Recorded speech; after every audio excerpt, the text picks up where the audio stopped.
มามีอะไรอย่างนี้นะมามีมามีมันจะเอาไปเฮ็ดอย่างอยู่ห้องครัว100 วันพันปีบ่เคยเข้าห้องครัวแล้วมื้อนี้มาเข้าห้องครัวแป๊กเลยเจ้าเลยหรือว่าเจ้าจิลีผู้ใดไว้อยู่ห้องครัวปกติบ่เคยเข้าห้องครัวนะ แม่เฮ็ดอีหยังกินให้สร้างแต้งอย่าดีว่าเมีย พาสต้าโอ้ยเป็นตาแซ่บแท้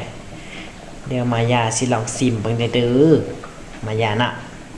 สองพ่อลูกเขาท่าซิมอยู่เฮ็ดพาสต้าว่าซั่นแม่นอีหยังว่าพาสต้า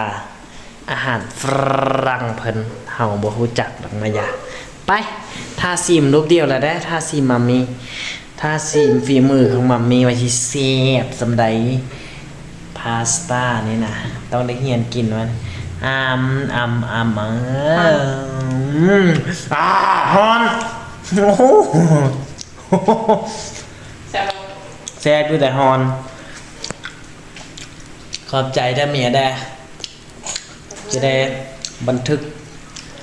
เป็นประวัติศาสตร์